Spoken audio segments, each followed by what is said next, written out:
వీళ్ళరా ఇది నా వాక్య పరిచయలో మనకు సహకారం అందించవలసిన ప్రియులు ఐజాక్ గారు ప్రార్థన చేసి మన వాక్య ధ్యానంలో నడిపిస్తారు. బ్రదర్ వందనాలండి. ప్రార్థన చేసి కార్యక్రమాన్ని ముందు కొనసాగించండి. ప్రార్థన చేసుకున్నాం. ప్రేమ గల తండ్రి, దయగల నాయన, కృపగల మహోన్నతుడ, సర్వశక్తిమంతుడ, మీ శ్రేష్టమైన అత్యంత ఉన్నతమైన మీ నామమునకు అనావశ్యకులు స్తోత్రము తండ్రి. దేవా,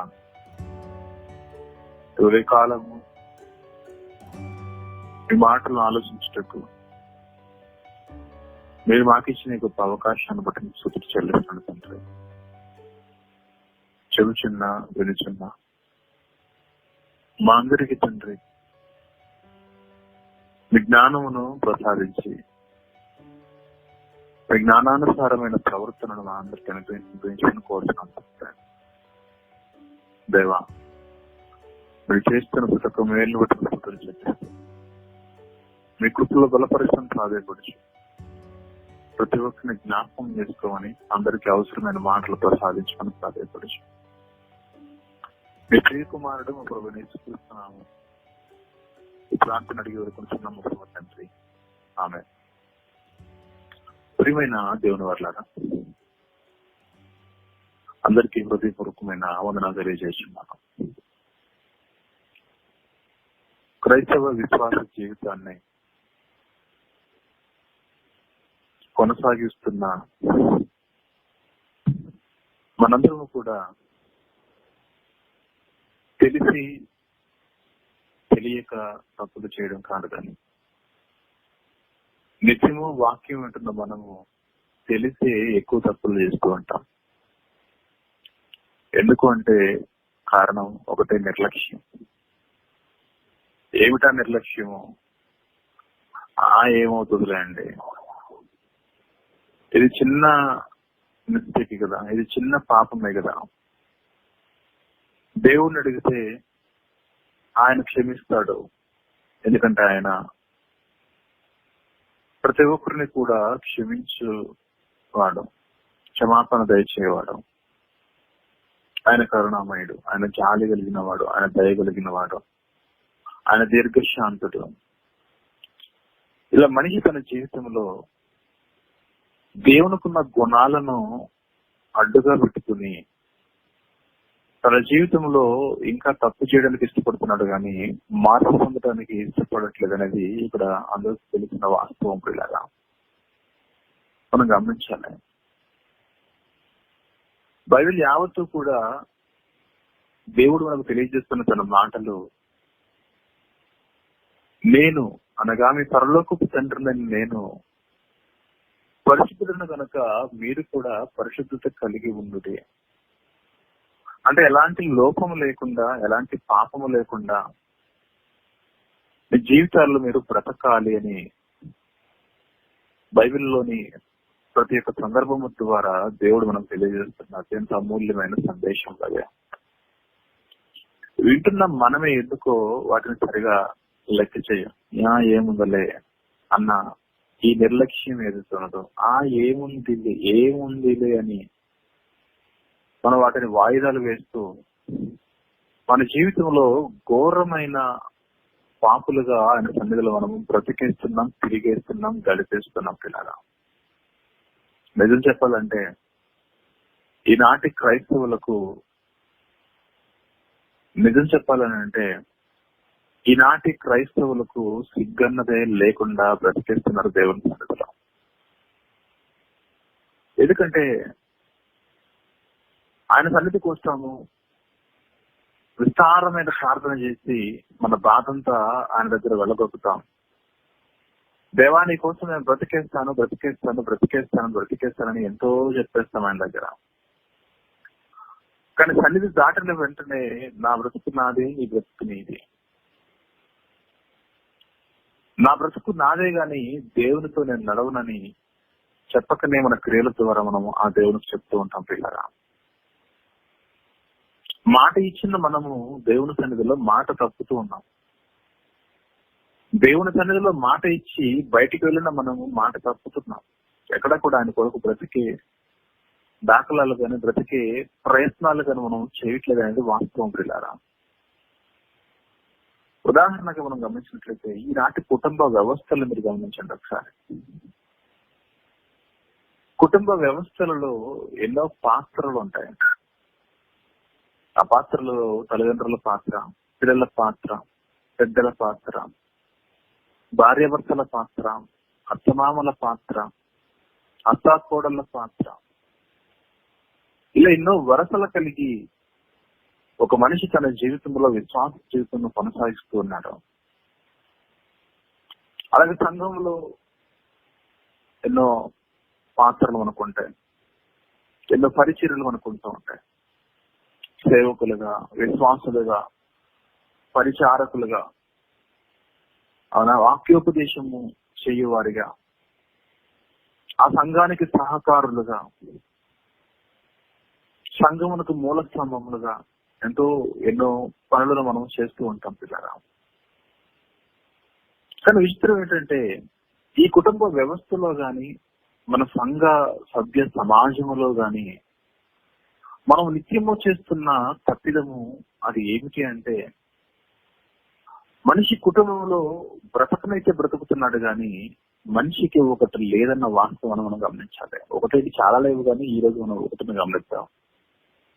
ఆ ఒకటే, ఎన్నో పాత్రల మధ్య తన జీవిత విధానాన్ని కొనసాగిస్తున్న మనిషి అందరితో సమాధానము కలిగి ఉండడం లేదు. Note this point.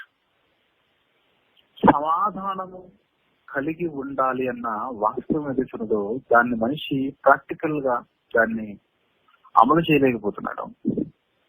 అంటే సమాధానము కలిగి లేకపోతే ఏమిటి అని అంటే వెరీ సింపుల్, ఆయనకి కుమారుడిగా నువ్వు ఎంచబడవు. బైబిల్ గ్రంథంలో యేసుప్రభు వారు చెప్పబడిన మాట ఏమిటి? సమాధాన పరచువారు ధన్యులు, వారు దేవుని కుమారులు అనబడతారు. అదే కదా మత్తయి సువార్త. ప్రఖ్యాతిగా యేసుప్రభు వారు కొండ మీద ప్రసంగంలో ఆయన తెలియజేస్తున్న మాట మనం గమనించినట్లయితే మత్తయి సువార్త 5వ అధ్యాయము 9వ వచనం, సమాధాన పరచువారు ధన్యులు, వారు దేవుని కుమారులు అనబడతారు. ఈ వాక్యాన్ని మీరు సరిగా గమనించినట్లయితే సమాధాన పరచువారు ధన్యులు అంటే సమాధానము కలిగి ఉండాలి అనేది వేరైతే, ఎల్లప్పుడూ కూడా సమాధాన పరచడానికి ఆసక్తి కలిగిన వారు కూడా మీరు ఉండాలి. చాలా మంది మన జీవితంలో నేను అందరితో సమాధానంగా ఉన్నాను అని చెబుతూ ఉంటారు. మంచి సంతోషం. మరి కళ్ళ ముందు నీ కుటుంబంలోని నీ సంఘంలోనే సమాధానం లేకుండా బ్రతుకుతున్న వారు చాలా మంది ఉన్నారుగా. వారిని సమాధాన పరచడానికి నీ ప్రయత్నాలు ఏమైనా కొనసాగుతున్నాయా? వాక్యం చిన్నదే. ఇక మత్తయి సువార్త 8వ అధ్యాయము 9వ వచనంలో సమాధాన పరచువారు ధన్యులు, సమాధాన పడేవారు ధన్యులే, సమాధానముగా బ్రతుకువారు ధన్యులే. అలాగే ఈ కళ్ళ ముందు ఎవరైతే సమాధానం లేకుండా బ్రతుకుతున్నారో వారిని సైతము సమాధాన పరచాలన్న వాస్తవాన్ని వాక్య లేఖన భాగం మనకు తెలియజేస్తుంది పిల్లరా. సమాధానము కలిగి ఉండడము అన్నది ఒక పాయింట్ అయితే, సమాధాన పరచడం అనేది మరొకటి. రెండు కూడా వ్యత్యాసం. మనం అందరితో సమాధానం కలిగి ఉండాలి, అలాగే మనము అందరి సమాధానము కొరకు ప్రయత్నములు మనము చేయవలసిన వారమై ఉన్నాం పిల్లారా. అందుకే ఎందుకు ఈ విషయం చెప్తున్నానంటే, ఈనాటి సంఘాలు, ఈనాటి కుటుంబాలు ఉండడానికి ఉన్నాయి కానీ పైకి చాలా బలమైన గోడల వలె కనబడుతున్నాయి కానీ లోపల మాత్రము మట్టి గోడల వలె సమాధానం లేకుండానే ఉన్నాయి. ఇప్పుడు మంచి ఇటుక, మంచి సున్నము, మంచి సిమెంట్, మంచి వీటితో కట్టబడిన గోడ చాలా దృఢంగా ఉంటుంది. అన్ని కూడా క్వాలిటీతో కూడిన ఇటుకలు, క్వాలిటీతో కూడిన ఇసుక, క్వాలిటీతో కూడిన సిమెంట్ తో కలిపి కట్టబడిన గోడలు, కట్టబడిన ఇల్లు, కట్టబడిన పునాదులు ఇవన్నీ కూడా బలముగా ఉంటాయి.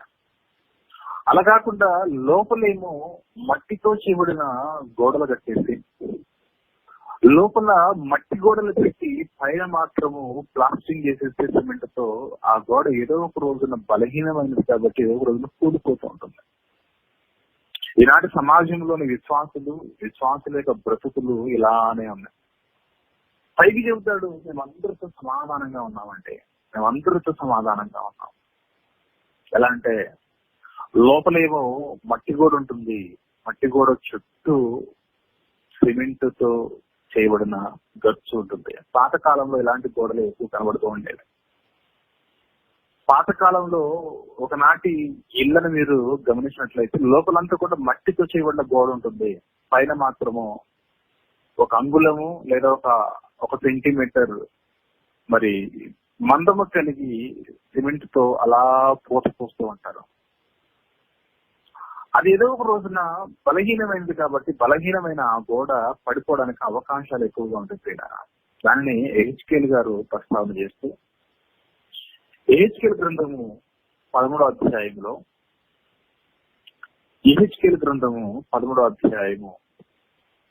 10వ వచనము మీరు గమనించినట్లయితే తీరారా ప్రియమైన దేవుని వర్లారా, బైబిల్ గ్రంథంలోని ఎహెచ్కేల్ గ్రంథము 13వ అధ్యాయము 10వ వచనం మనం గమనించినట్లయితే 10వ వచనము, సమాధానం ఏమీ లేకపోయినను, దేవుడు ఇశ్రాయేళ్ల గురించి మాట్లాడుతున్నాం. సమాధానం ఏమీ లేకపోయినను వారు సమాధానం అని చెప్పి నా జనులను మోసపుచ్చుచున్నారు. తప్పుడు ప్రవచనాలు ఇశ్రాయేళ్లకు అందిస్తున్న ప్రవక్తల గురించి మాట్లాడుతూ ఏం పర్లేదు అంత కూడా సమాధానంగా ఉన్నది, మీకు ఎలాంటి విపత్తులు రావు, ఎలాంటి చెరలకు మీరు వెళ్ళరు అని ఈ దొంగ అబద్ధ ప్రవక్తలు ఎవరైతే ఉన్నారో వారు చెప్తున్న మాటలు, సమాధానం ఏమీ లేకపోయినాడు వారు సమాధానం అని చెప్పి నా జనులను మోసపుచ్చుచున్నారు. మరి జనులు ఎలా ఉన్నారు? నా జనులు మట్టి గోడను కట్టారు.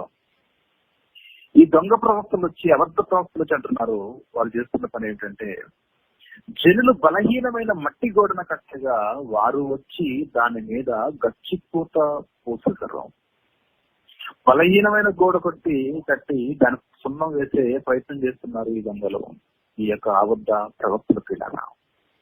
కానీ పరిస్థితులు ఎలా ఉన్నాయి? సమాధానం ఏమీ లేని కాలం అది. ఇర్మియా గారి కాలంలో, ఎహెచ్కేల్ గారి కాలంలో ఇదే ప్రవచనం ఇర్మియా గారు, ఇదే వాక్యం ఇర్మియా గారి ద్వారా కూడా పలకబడుతుంది. ఎహెచ్కేల్ గారి కాలంలో చెబుతున్నమాట, సమాధానం ఏమీ లేకపోయినా ప్రజలను తప్పుదో పట్టించే సేవకులు ఉన్నారు, వారి విషయమే మీరు జాగ్రత్తగా ఉన్నది. అది సేవకుల గురించి చెప్పబడుతున్న మాట. కానీ విశ్వాసులుగా బ్రతుకుతున్న మన పరిస్థితి మనం గమనించినట్లయితే ఏమైనా దేవుని మాట్లాడాలి, మన జీవితాలలో ఇతరులతో మనము సమాధానం లేకుండానే బ్రతికేస్తున్నాం. ఇతరులతో అంటే ఎవరెవరితో చెక్ చేసుకుందాం ఒకసారి. కుటుంబ సభ్యులతో అందరితో సమాధానం కలిగి ఉన్నామా? ఉన్నానండి, నా భార్యతో నా పిల్లలతో నేను సమాధానం కలిగి ఉన్నాను అని నువ్వు చెప్పొచ్చు.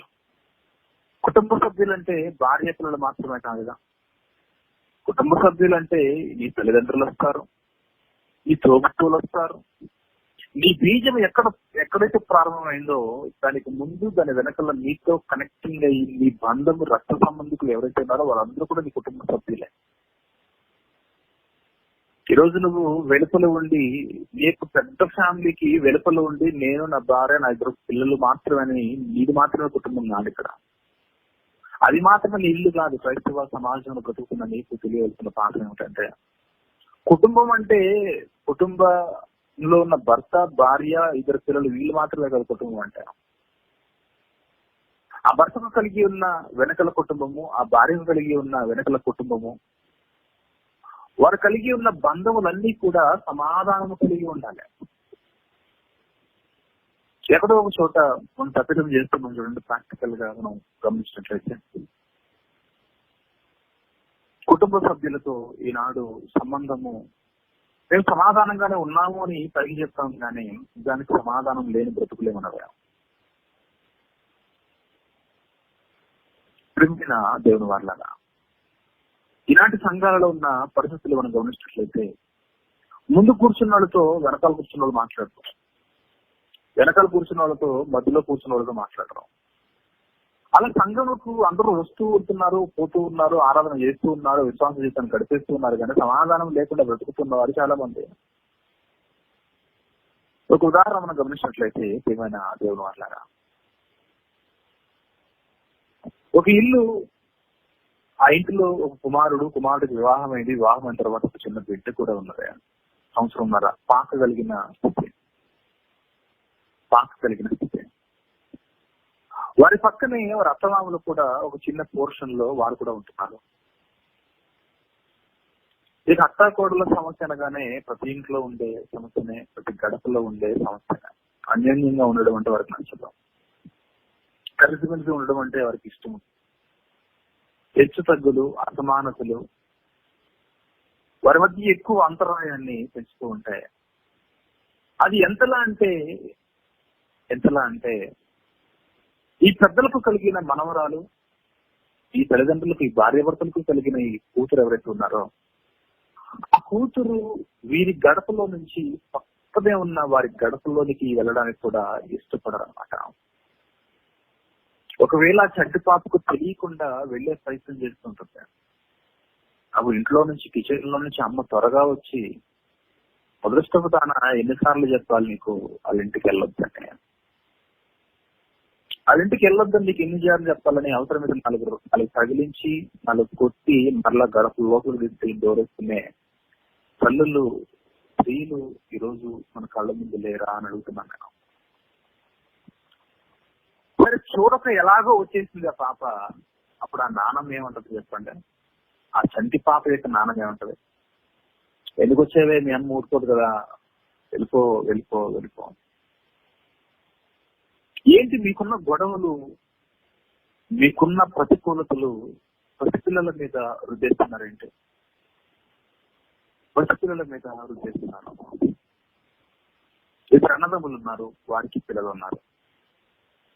భూ తగాదాలు, ఆస్తి తగాదాలు, భార్యాభర్తల మధ్య తగాదాలు, ఏదో తగాదా జరుగుతుంటుంది, గొడవ జరుగుతుంటుంది. సమాధానం లేకుండా బ్రతుకుతున్న కుటుంబాలు చాలా మంది ఉన్నాయి. దానిలో భాగంగా ఈ ఇద్దరు అన్నదమ్ములు వారి కుటుంబాలతో కలిసి ఒక ప్రాంతంలో ఉంటున్నప్పుడు గొడవ జరిగింది. గొడవ జరిగిన తర్వాత ఇంట్లో ఉన్న ఈ పెద్దలు ఏం చెప్తారు చెప్పండి పిల్లలకి? అరే, ఈ రోజు నుంచి మీరు వాళ్ళ ఇంటికి వెళ్ళొద్దు. ఎందుకు వెళ్ళొద్దు? వాళ్ళతో కలిసి మీరు ఆడుకోవద్దు, వాళ్ళ పిల్లలతో మీరు మాట్లాడద్దు, వాళ్ళ పిల్లలతో మీరు వాళ్ళతో కలిసి మీరు ఆడుకోవద్దు, ఆటలాడద్దు. చూడండి, ఈనాటి చిన్నారులలో ఎలాంటి విష బీజాన్ని పోషి పెంచుతున్నారు గమనించాలి. ఇవన్నీ కూడా మీరు గమనించాలి. సంఘము వెలుతుల వారు ఉన్నారు, ఇవన్నీ కూడా చేసేది ఎక్కువగా సంఘము వెలుతుల వారు అనడానికి అవకాశాలు తక్కువ అండి. సంఘంలో ఉన్న వారు కూడా ఇవే చేస్తూ ఉంటే ఇక క్రైస్తవ సమాజము బ్రతికే నిజమైన విశ్వాసం ఎప్పుడు బ్రతికేదే? దేవుడు కోరుకున్న పరిశుద్ధత మనలో ఎప్పుడు వస్తుంది చెప్పండి పిల్లరా? అర్థమైన దేవుని వల్ల ఏ కుటుంబాన్ని చూసినా ఇవే స్టోరీస్.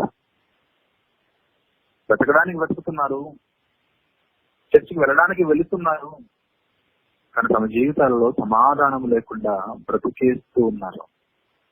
లోపలేమో బలహీనమైన మట్టి గోడలు కట్టి పైన మాత్రం మేము బానే ఉన్నాము, అందరితో సమాధానంగా ఉన్నామని పైన గచ్చిపోత రాసినట్లుగా ఈ ఏసు గారు చెబుతున్న మాటను మన జీవితంలో చక్కగా మనం అనుసరిస్తున్న పిల్లరా. లోపలేమో బలహీనమైన స్వభావం, సమాధానం బ్రతికేస్తూ ఉన్నాం. పిల్లలు చెబుతూ ఉంటారు పెద్దోళ్ళు, వాళ్ళ ఇంటికి వెళ్ళొద్దు, వాళ్ళ ఇంటికి వెళ్తే ఏమవుతుంది? పెద్దోళ్ళకి సమాధానం లేకపోతే సమాధానం లేని స్థితిని పిల్లల మీద ఎందుకు రుద్దే ప్రయత్నం చేస్తున్నారు? ప్రియమైన దేవుని వారు యేసు వారంతా మాత్రం గమనించాలి. మత్తయి సువార్త 5వ అధ్యాయం చాలా ప్రాముఖ్యమైన సంగతులను ఆయన తెలియజేస్తుంది. చాలా ప్రాముఖ్యమైన సంగతులు. మత్తయి సువార్త 5వ అధ్యాయము మనం గమనించినట్లయితే, మత్తయి సువార్త 5వ అధ్యాయము 23వ వచనము, కావున నీవు బలిపీఠం వద్ద అర్పణం అర్పించుచు ఉండగా, అంటే నువ్వు సంఘానికి వెళుచు ఉండగా, అక్కడ బలిపీఠం ఉన్నది కానీ ప్రస్తుతం మన కాలం దాన్ని మనము మలుచుకున్నట్లయితే, నీవు బలిపీఠం అర్పణం అర్పించుండగా, అంటే నువ్వు మందిరానికి వెళ్లి దేవుని స్తుతులు అర్పించుండగా, నీవేనా నీ సహోదరునికి విరోధం ఏమైనా నువ్వు కలదని అక్కడ నీకు జ్ఞాపకం వచ్చినట్లా అక్కడ బలిపీఠం ఎదుగుతుంది, నీ అర్పణము విడిచిపెట్టి మొదట వెళ్ళి నీ సహోదరులతో సమాధాన పడము, ఆ తర్వాత వచ్చి నీ అర్పణం అర్పించము. అర్థమైందా ఈ వచనం సమాజానికి? రోజు ఈ వచనము క్రైస్తవ సమాజానికి అర్థమైందా? అలా గనక అర్థమైతే ఈరోజు క్రైస్తవుల సేవకుల మధ్య ఈ ఎడబాటు ఉండదుగా. మా సేవకుడు గొప్పోడు అని విశ్వాసులు కొట్టుకోరుగా. ఇది అర్థమవని వారు ఈరోజు సంఘాల్లో చాలా మంది ఉన్నారు కదా. అందుకే స్టార్టింగ్ లో నేను చాలా పెద్ద పదాన్ని ఉపయోగించాను, ఈనాటి విశ్వాసులకు నిజంగా బుద్ధి లేదండి నేను. నిజంగా వాక్యం చెబుతున్న ఈ విషయాన్ని మనం ఎందుకు అర్థం చేసుకోలేకపోతున్నాం? ఏమైనా దేవుని మాట్లాడా, నీవు బలిపీఠమున అర్పణము అర్పించుండగా, నువ్వు మందిరంలోకి వచ్చి నువ్వు ప్రార్థన చేస్తూ స్థితులు దేవునికి అర్పించుండగా, దేవుణ్ణి నువ్వు ఆరాధించాలని ఇష్టపడినప్పుడు నువ్వు ఆలోచన చేయి, నీకెవరితో అయినా సమాధానం లేకుండా నువ్వు ఉన్నావా? అది అత్తతో అయి ఉండొచ్చు, భార్యతో అయి ఉండొచ్చు, భర్తతో అయి ఉండొచ్చు, మామతో అయి ఉండొచ్చు, తల్లిదండ్రులతో అయి ఉండొచ్చు, పిల్లలతో అయి ఉండొచ్చు, ఇరుగు పొరుగు వారితో అయి ఉండొచ్చు, పెద్దలతో అయి ఉండొచ్చు, సేవకులతో అయి ఉండొచ్చు, ఇతోటి విశ్వాసులతో అయి ఉండొచ్చు, ఇతర విశ్వాసములో ఉన్న వారితోనైనా అయి ఉండొచ్చు, ఇతర విశ్వాసములో గడుపుచున్న వారితోనైనా ఉండొచ్చు. నువ్వు అందరితో కూడా సమాధానము కలిగి ఉండాలి. నీ సహోదరుడికి విరోధం ఏమైనా కలదని అక్కడ నీకు జ్ఞాపకం వచ్చినలా అక్కడ బలిపీఠం ఎదుటి నీ అర్పణను విడిచిపెట్టి, నువ్వు తొందరగా మందిరాన్ని విడిచిపెట్టి మొదట వెళ్ళి నీ సహోదరుతో సమాధాన పడము, అటు తర్వాత వచ్చి నీ అర్పణం అర్పించము. నీ ప్రతివాడితో నీవు త్రోవలో ఉండగానే త్వరగా వారితో సమాధాన పడాలి. చాలా సీరియస్ ఇన్స్ట్రక్షన్ ఇది, చాలా సీరియస్ గా చెప్పబడుతున్న ఆజ్ఞ ఇది. దేవుని గురించి బైబిల్ యావత్తు చెప్తున్న మాట ఏంటంటే, సమాధానకర్తయ్యకు దేవుడు ఆయన, సమాధానకర్తయ్యకు అధిపతి ఆయన, ప్రేమ సమాధానములకు కర్తయ్యకు దేవుడు మన దేవుడు. అలాంటి దేవుని మనం కలిగి ఉన్నాము. ఆయన క్వాలిటీని, ఆయన క్యారెక్టర్ ను మాత్రం మనం కలిగి ఉండటం లేదు పిల్లరా. ఈరోజు ఇలా దేశాల మధ్య శాంతి లేదు చూడండి, సమాధానం లేదు చూడండి. పైకి చెబుతున్న మాట అంటే మేము శాంతిగానే ఉన్నామంటే, సమాధానంగా ఉన్నామంటే, కానీ లోపల జరిగేదైతే ఎవరి ఆయుధాలు వారు ప్రిపేర్ చేస్తున్నారు, ఎవరి ఆయుధాలను వారు ప్రయోగించుకుంటూ, ఎవరి ఆయుధాలు వారు పరీక్షించుకుంటూ తమ జీవితంలో ఆయుధాల యొక్క బలాన్ని, సైన్యం యొక్క బలాన్ని పెంచుకుంటూనే పోతున్న ప్రతి దేశము. ఇదా నిజమైన సమాధానం? ఇప్పుడు భారతదేశానికి మిత్ర దేశాలంటూ కొన్ని ఉన్నాయి. మిత్ర దేశాలు అన్ని ఉండగా ఎందుకు నీకు ఇంత ఆయుధ సంపత్తి అంటే తెలీదు, ఎప్పుడేమవుతుందో తెలీదు. సమాధానం లేని బ్రతుకులు. బైబిల్లో కూడా, చరిత్రలో కూడా ఇస్రాయిళ్లకు ఎన్నో దేశాలతో, ఎన్నో రాజ్యాలకు ఎప్పుడు కూడా గొడవలు, యుద్ధాలు జరుగుతూనే ఉండేవి.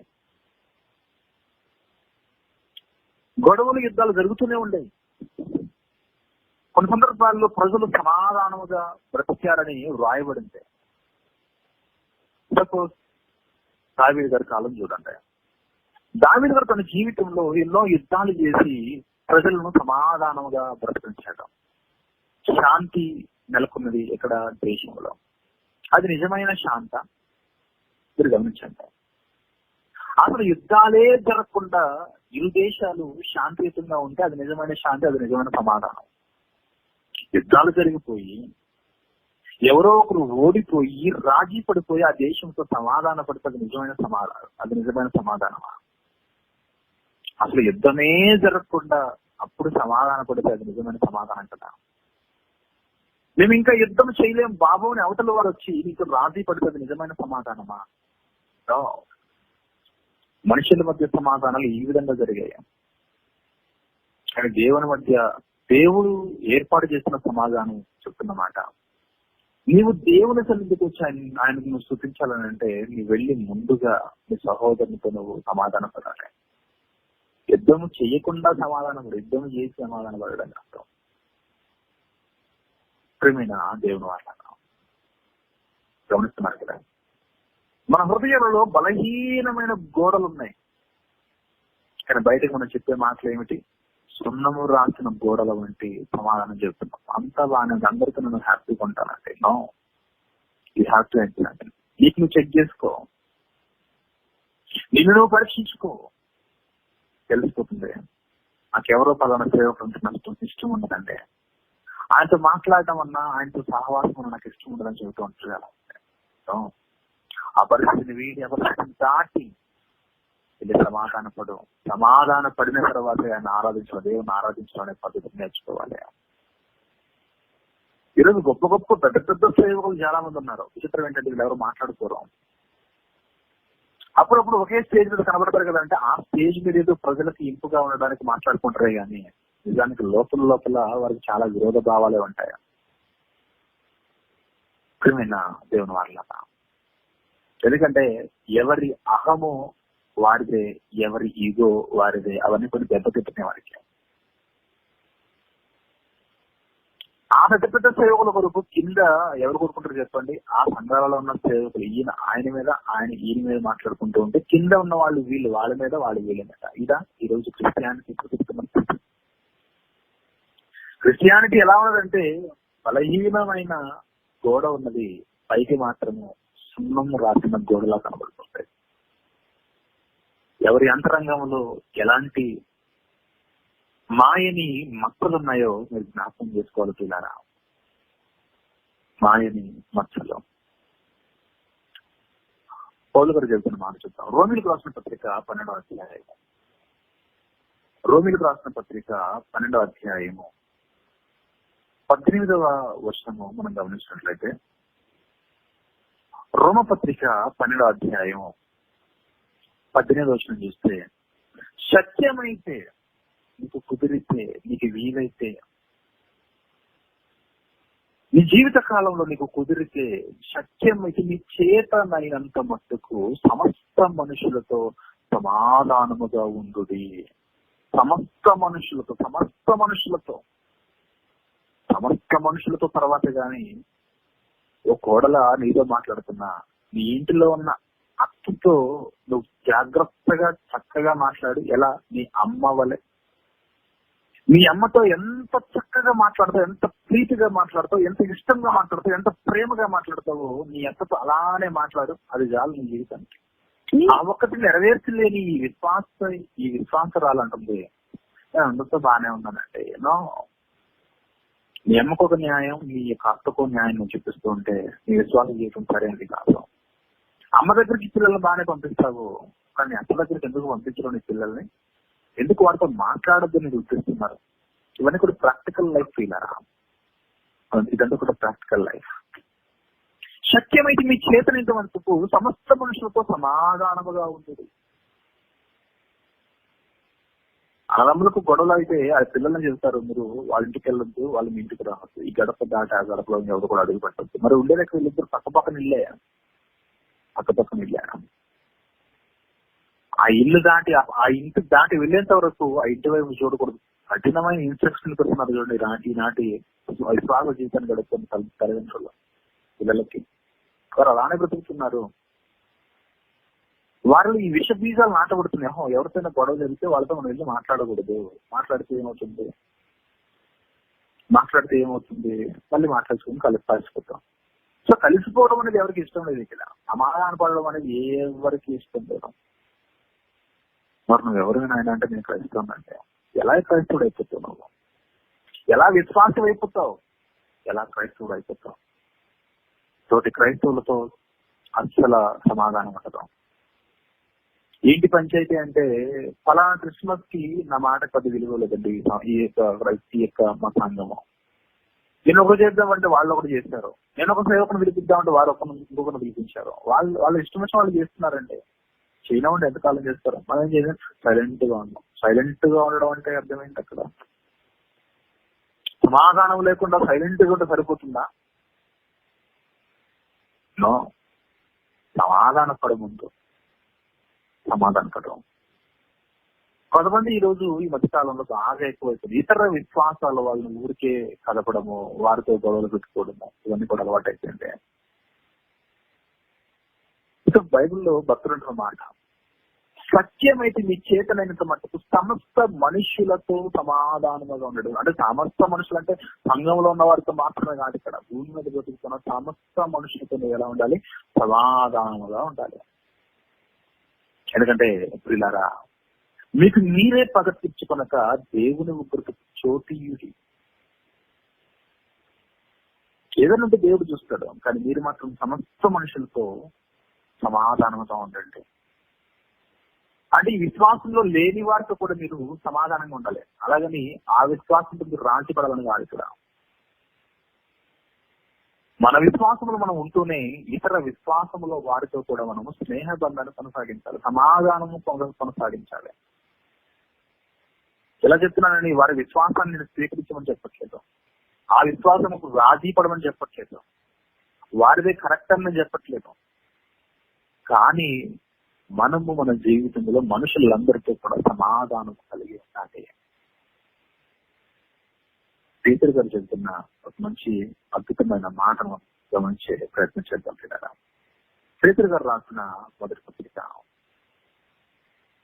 3వ అధ్యాయంలో ఒక పరిపూర్ణమైన భక్తుడు ఎలా ఉండాలి అయ్యా అని అడిగితే పీతర్ గారు చెప్తున్నాడు. పీతర్ గారిని అడిగితే, అయ్యా మా జీవితంలో పరిపూర్ణమైన భక్తిగా మేము ఎలా బ్రతకాలని అడిగితే అని అంటున్నాడు. పీతర్ గారి పత్రిక మొదటి పత్రిక 3వ అధ్యాయం 8వ వచనం నుండి చూస్తే, 8వ వచనం, తుదకు మీరందరూ ఏక మనస్కులై, సంఘంలో ఉన్నవారైనా సంఘము వెలుపల ఉన్నవారైనా మీరందరూ ఏక మనస్కులై ఒకరి సుఖ దుఃఖములు యందు ఒకరు పాలుపడి. కుటుంబాలలో సుఖ దుఃఖాలు ఉంటాయి, సంఘాలలో సుఖ దుఃఖాలు ఉంటాయి. సంఘం ఎంతో మంది దుఃఖం వ్యక్తపరుస్తూ ఉంటారు, ఎంతో మంది తమ బాధలు చెబుతూ ఉంటారు. మనం ఏం చేస్తూ ఉంటాం? ప్రార్థన చేస్తే చేస్తాం, చేయకపోతే చేయము. వారిని మనం పట్టించుకునే అవకాశం చాలా తక్కువ. ఏముందంటే మన లైఫ్ తీసుకునే దాఖలాగా ఎక్కువ. మీరందరూ ఏక మనస్కుల ఒకరు సుఖ దుఃఖంలో యందు ఒకరు పాలుపడి, సహోదర ప్రేమ గలవారును కరుణాశక్తులను వినయ మనస్కుల అయింది ఆశీర్వాదములకు వారసులవుటకు మీరు పిలువబడుతుంది. ఎవరు? బ్యాప్టిజం తీసుకుని సంఘంలో సీనియర్ సిటిజన్ గా బ్రతుకుతున్న మనము, బ్యాప్టిజం తీసుకుని ఎంతో కాలం అయిపోయింది కానీ బ్రతుకుల్లో మార్పులు లేకుండా బ్రతుకుతున్న మన గురించి మాట్లాడుతూ, అయ్యా మీ ప్రవర్తన మార్చుకున్నాడు. ఎలా బ్రతకాలి? మీరు సహోదర ప్రేమ కలిగి బ్రతకండి, కరుణాచిత్తులుగా ఉండండి, ఎదుటి వారిని ఆదరించండి, వినయ మనస్కులై ఉండు.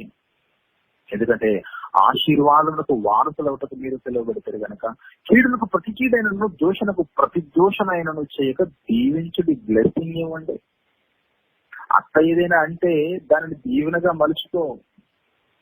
అమ్మాయి అలా కాదు, ఇలా చెయ్యి అన్నప్పుడు దాన్ని నువ్వు బ్లెస్సింగ్స్ గా తీసుకోవాలి. కానీ మనం ఏం చేస్తాం? నాకు తెలియదా, అది ఆ పని ఎలా చేయాలో నాకు తెలియదా. ఈరోజు అక్క కోడలకు సమస్యలు ఏంటి చెప్పండి పిల్లల. అక్క తన అనుభవంతో అమ్మ ఈ పని ఇలా చెయ్యాలి అని చెబుతూ ఉంటుంది. అక్క అనుభవంతో చెప్పిన ఆ పని చేయడానికి ఈమె ఇష్టపడతాం, తనకొచ్చిన మెథడ్ లో ఫాలో అవడానికి ఇష్టపడుతూ ఉంటుంది. అక్క చెప్పిన రెస్పాండ్ అవుతాం, అది ఒక వర్షన్. అయితే ఇక్కడ అత్త ఏంటి, నేను చెబితే చేయట్లేదని తనకు ఫీల్ అవుతూ ఉంటుంది. సరే తనకు వచ్చింది ఏదో చేసుకుంటూ పోతుంది, కష్టమో నష్టం తను తెలుసుకుంటుందిలే అని అక్కడ తను వదిలేయడం కాదు. కానీ నేను చెప్పిన పని నువ్వు చేయవా అని అలా మరలా అని రెండు మాటలు ఎక్కువ అనడం, అలా ఈ మధ్య గొడవ స్టార్ట్ అవుతుంటుంది.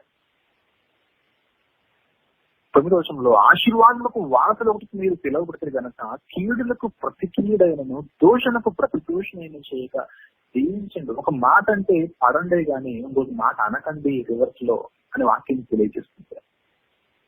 మరి ఈనాటి క్రైస్తవ్యం ఏంటి? విచిత్రంగా ప్రవర్తిస్తుంది. ఒక మాట అంటే 10 మాటలు ఇంకా రికార్డ్ చేసి మరి పెడుతుందిగా, అందరి కోసం, అందరికి వినబడేలాగా. నువ్వు ఎలాంటి వాడు, నువ్వు చేస్తున్న పరిచర్య ఏమిటో అందరికీ తెలియాల్సిన అవసరమే ఉంది. నీ భక్తి ఏమిటో, నీ ప్రవర్తన ఏమిటో, నీ ప్రవర్తన గురించి అందరికీ చెప్పుకోవాల్సిన అవసరం ఏంటి? దేవుడికి తెలుసు. దేవునికి తెలుసు. దేవుని ఎదుటి నువ్వు చేతగా ఉంటావు. ఎదుటివాడి నుండి 10 మాటలు అంటూ ఉంటే ఓర్చుకుంటుంది బైబిల్. ఎదుటివాడు నీకు హాని తలపెడితే ఓర్చుకుంటుంది బైబిల్. ఎదుటివాడు నీకు కీడు తలపెడితే ఓర్చుకుంటుంది. ప్రతి కీడు చెయ్యవద్దు అంటుంది. దూషణకు ప్రతి దూషణ అయినను చేయక, ఇతరులను దూషిస్తే నువ్వు దూషించవద్దు. చేయక దీవించుడు అంటే సమాధానపడండి. అక్కడ ఎదుటి వాళ్ళు దూషించడానికి వీళ్ళు వారితో సమాధానపడు, అంతేగాని వాడే దూషించాడు కాదు, వాడే వచ్చి నన్ను నాతో సమాధాన పడాలన్న విచిత్రమైన వాదనలే పెట్టుకోవద్దు. ఇక్కడ తప్పు ఎవరిదైనా నిజే వెళ్ళి సమాధానపడు. అది నిజమైన క్రైస్తవుని యొక్క గొప్ప లక్షణం. పిల్లగా వారే వాళ్ళని ముందు అపార్థం చేస్తున్నారు కాబట్టి వారే వచ్చి క్షమాపణ కోరడం. మనం వెళ్ళి అడుగుదాం. ఈరోజు గొప్ప గొప్ప ఉపన్యాసాలు చేస్తున్న వారిని చూసారో లేదో, వారి బ్రతుకులు నేను చూస్తున్నప్పుడు వీళ్ళైనా ఈ మానవులు వెళ్తున్నది అనిపిస్తుంది. ఎవరితో సమాధానం ఉండదు. మరి ఒకే స్క్రీన్ లో కనబడతారు కదా, ఏంటంటే ఆ స్టేజ్ మీద కనబడతారు. ఎందుకు? అవసరం కాబట్టి.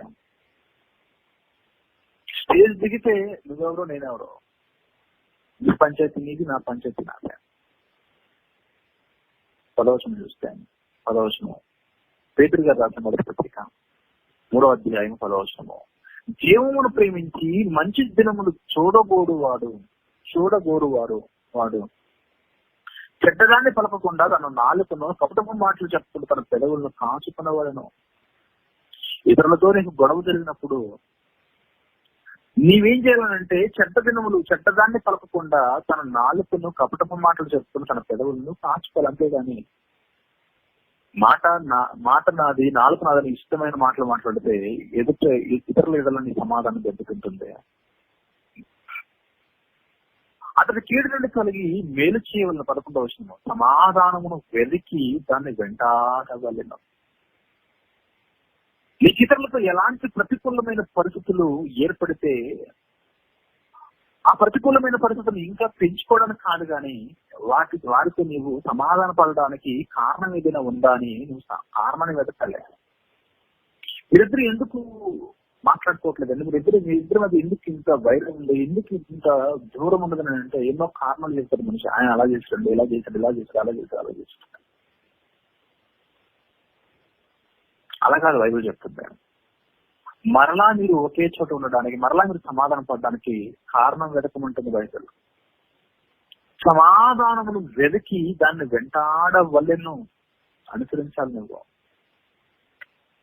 మీరిద్దరు దూరంగా ఉండడానికి కారణం వెతుకొద్దు, మీరిద్దరు దగ్గరగా ఉండడానికి కారణం వెతకాలి. అదండి క్రైస్తవ్యం నేర్పిస్తున్న అత్యంత అద్భుతమైన బాట, అత్యంత అద్భుతమైన మార్గం. మనం ఏం చేస్తాం? దూరంగా ఉండడానికి కారణాలు వెతుకుతూ ఉంటాం. ఆయన అలా చేశాడండి. ఈరోజు భార్యాభర్తలు కూడా సమాధానం లేకుండా బతుకుతూ విడిపోతూ ఉన్నవారు చాలా మంది ఉన్నారు. విడిపోవాలా వద్దా అని ఆలోచిస్తున్న వారు కూడా చాలా మంది ఉన్నారు. భార్య ఒక చోట బ్రతుకుతూ ఉంటుంది, భర్త మరొక చోట బ్రతుకుతూ ఉంటాడు, గొడవపడి.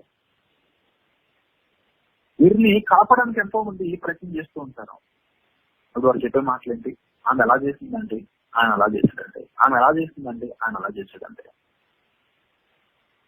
దానివల్ల అతను చేసిన పనులు నీవు చెబుతున్నావు, ఆమె చేసిన పనులను నీవు చెప్తున్నావు. దానివల్ల మీ మధ్య ఇంకా దూరం పెరుగుతుంది కానీ దగ్గర అవ్వడం లేదు.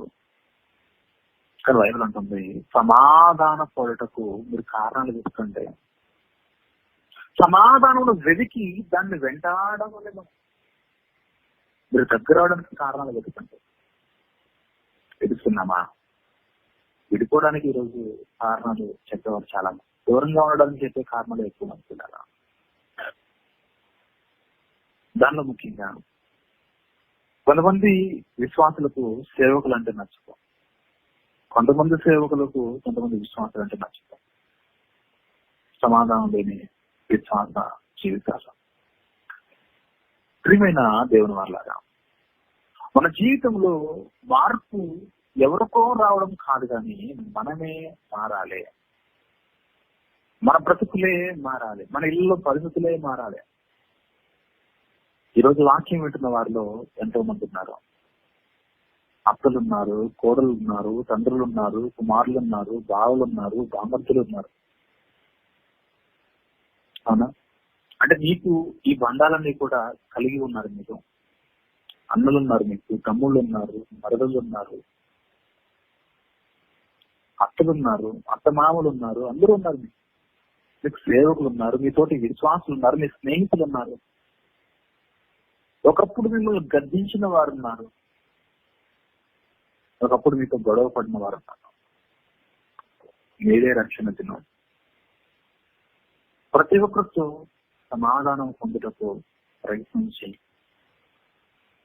ఒకసారి నువ్వు నీ చరిత్రను ఒకసారి జ్ఞాపకం చేసుకో, నీ గతాన్ని జ్ఞాపకం చేసుకో. నేను ఎవరితో అయినా సమాధానం లేకుండా బ్రతుకున్నానా? ఇప్పుడు నేను వారికి ఫోన్ చేసి నేను వారితో మాట్లాడటం ప్రారంభించాలి. క్షమించమని అడగకపోయినా పర్లేదు, నువ్వు మాట్లాడడం ప్రారంభిస్తే నీ మాట అవతలి వారికి ఇష్టము కలిగేలా మాట్లాడు. అదే నువ్వు కోరుకుంటున్న గొప్ప క్షమాపణ. తప్పు నీదైనా తప్పు నీది కాకపోయినా నువ్వు ఫోన్ చేయి, వారితో మాట్లాడటానికి ప్రయత్నం చేయి. నువ్వు మాట్లాడే మాట ఎంతో ప్రీతికరముగా ఇష్టముగా ఉండాలి. అవతల వారు వింటూ ఉంటేనే సమాధానము కోరి ప్రార్థన చేస్తూ సమాధానము కోరి నాతో మాట్లాడుతున్నాడని వినిపించాలి. నెట్టు వెళ్ళిపోవాలా?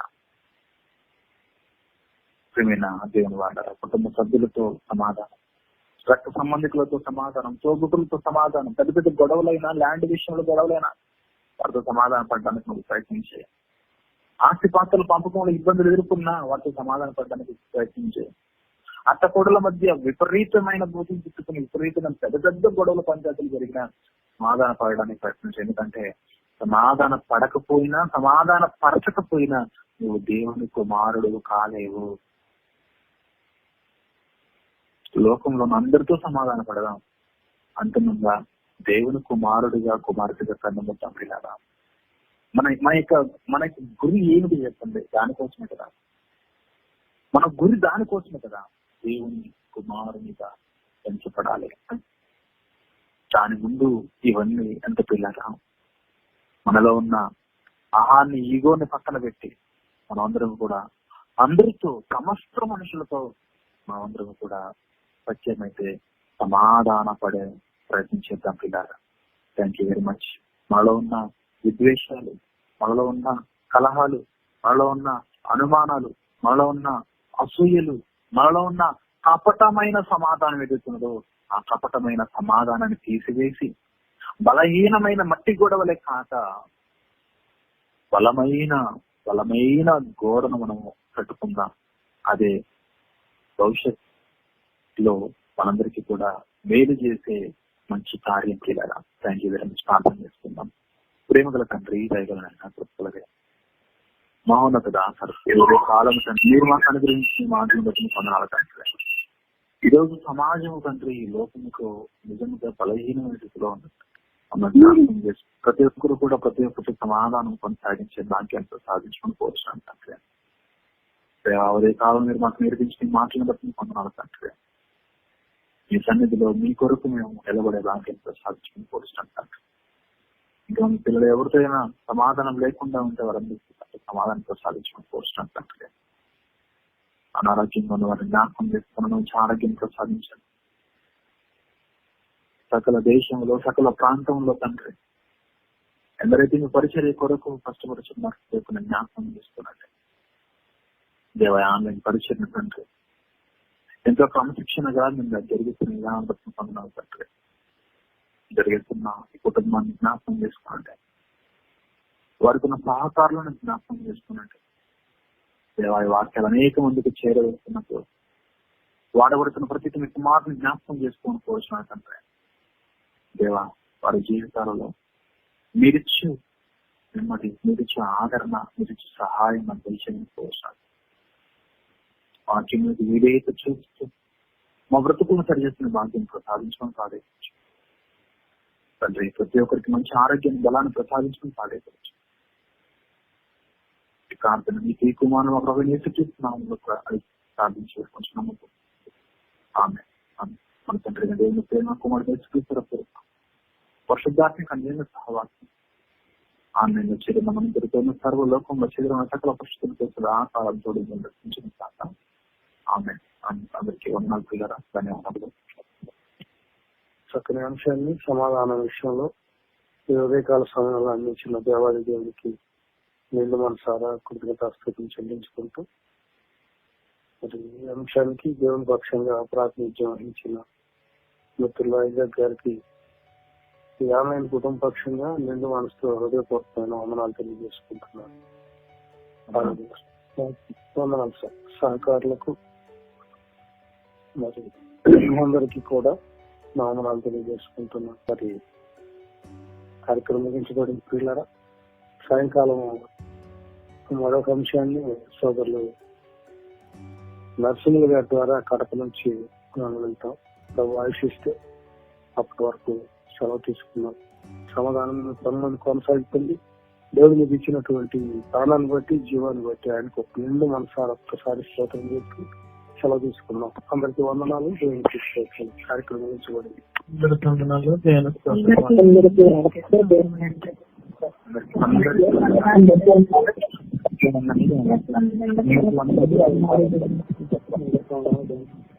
అందరికీ